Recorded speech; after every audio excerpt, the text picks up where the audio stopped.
The Obama administration said Wednesday it is withholding from Israel some sensitive details of its nuclear negotiations with Iran because it is worried that Israeli government officials have leaked information to try to scuttle the talks, and will continue to do so. In extraordinary admissions that reflect increasingly strained ties between the U.S. and Israel, the White House and State Department said they were not sharing everything from the negotiations with the Israelis and complained that Israeli officials had misrepresented what they had been told in the past.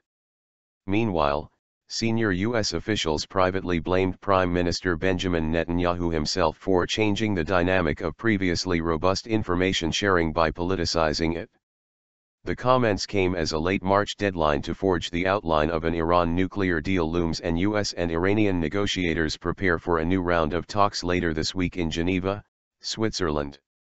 Netanyahu has angered the White House with his open opposition to a deal he believes threatens Israel's existence, and by accepting a Republican invitation to address Congress about Iran in early March without consulting the White House, a breach of diplomatic protocol. White House Press Secretary Josh Earnest told reporters that sharing all details of the negotiations with governments that are not at the table would complicate efforts to get a deal that would prevent Iran from developing a nuclear weapon in exchange for sanctions relief.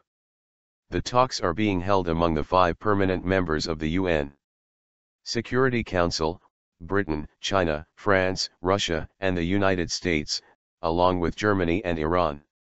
The United States is not going to be in a position of negotiating this agreement in public, particularly when we see that there is a continued practice of cherry-picking specific pieces of information and using them out of context to distort the negotiating position of the United States, Earnest said when asked whether the U.S. was limiting the amount of information it shared with Israel about the talks.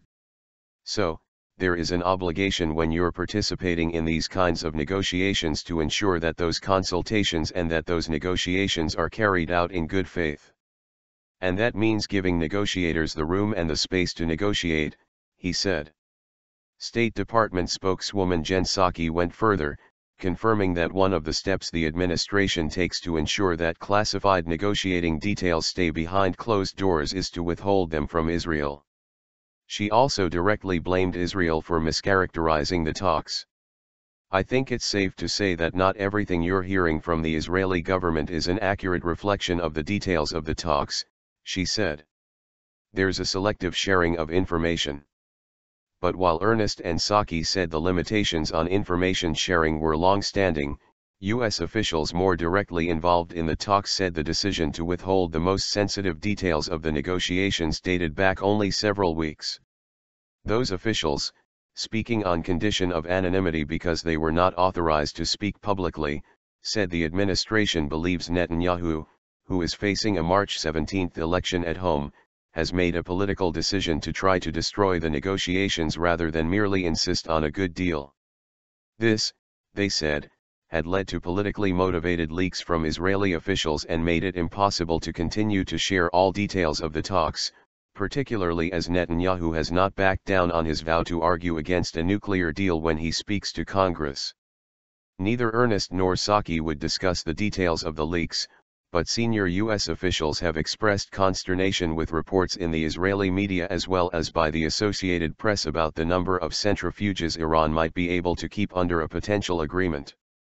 Centrifuges are used to enrich uranium, and diplomats familiar with the talks have said Iran may be allowed to keep more of them in exchange for other concessions under current proposals that are on the table.